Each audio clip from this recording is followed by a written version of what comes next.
Well, this week, WordPress. We're taking that HTML idea and running with it on Windows. So you'll need your Windows server, and I need to be explicit here because I've had people run this on the Windows 10 machine before. Do not run it on the Windows 10 machine. That is not where you're supposed to be setting up this server. So on the server that you have the IIS role on, which should be your Windows Server 2016 machine, we're going to be installing WordPress. So make sure you gather up all your Windows devices plus your pfSense VM. And then go here, this website. Don't just click on the big shiny button. That's not going to be what you want. You'll want to go down to the bottom. And so this is the web platform installer. Basically what it is think of Linux when you're doing like apt install, whatever.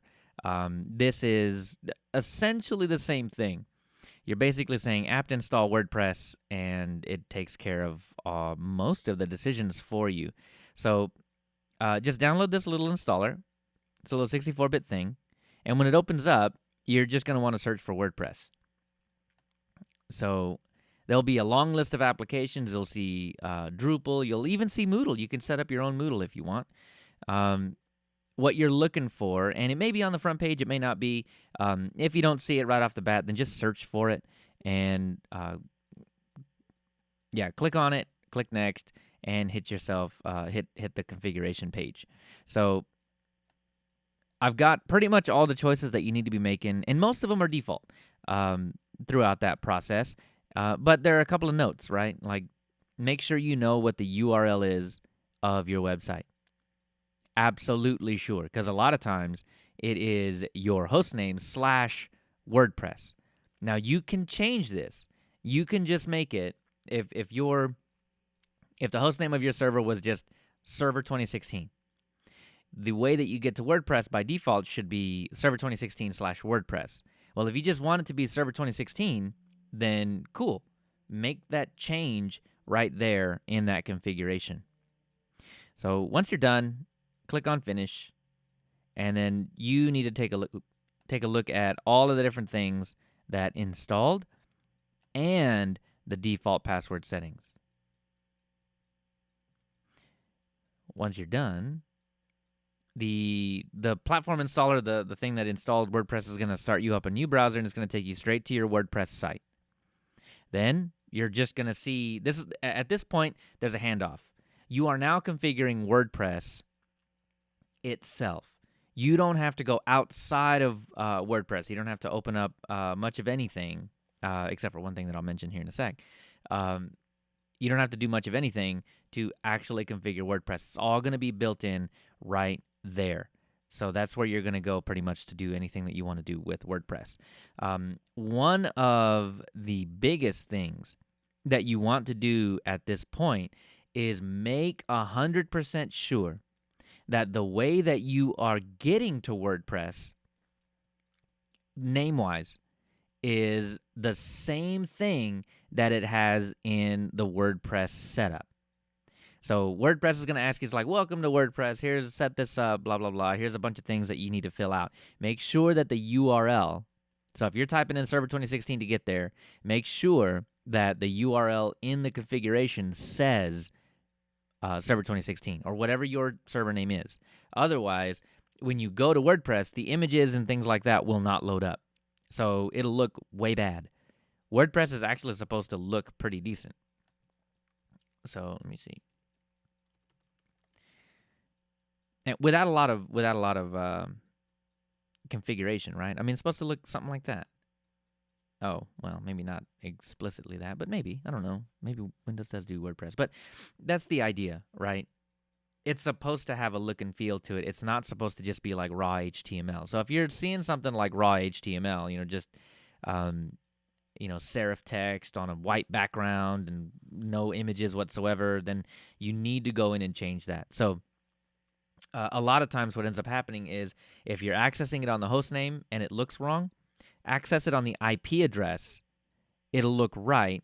Go into the configuration again to the settings, and then make sure that it says, site URL is what you're using to get there. And then there'll be two boxes, one on top of the other. They'll need to say the exact same thing. It's like site URL and then WordPress URL or something like that. I forget what the second option is, but you'll see it because they both say the same thing. They both have a URL in it, and you just need to update that to the name that you're actually using to get to it. So make sure you do that, otherwise it'll look wrong. I don't necessarily think I'm going to count off for it, but yeah, I mean the whole point of WordPress is to have it, look like WordPress. So make it look like WordPress. Last thing, in the IIS manager. So think back a couple of weeks ago where we went in and put index.html up to the top. Well, WordPress has a lot of PHP in it, and to invoke it, you need to access index.php. So what do you need to do? Go back in to the default document and make sure index.php is on top. Then take a screenshot of that page. Show me that index.php is on top. And then, now here's the deal. I have, in my example telling you to go there, I have your server name /WordPress. If you made this change, if you took WordPress off during the initial configuration, then do not type it in here. I'm just wanting to make sure that when you go to your hostname, it shows WordPress. If you have the /WordPress or if you don't have the /WordPress, it does not matter to me. I'm just making sure that you have WordPress set up. And then make a post. I don't care what the post is. I don't care what it says. I don't care if it's your image. I don't care if it's anything. It does not matter to me. You can recreate the same thing that we've been moving around to different web servers that we had the past couple of weeks. You can just recreate that in the post, right? Add your image, add your text, add your link, all that. It's actually really easy to do. If you've ever done text posts in Moodle, it works very much like that. Where just a text editor, so not too terribly difficult to get up to speed on. But if you need help, let me know. And then, so like I said, any post you like, doesn't matter. It can be long, can be short, and just take a screenshot of that post. That's what I'm looking for. So from top to bottom, Windows does make it pretty easy. But again, the downside is you don't know where anything is outside of where the configuration tells you.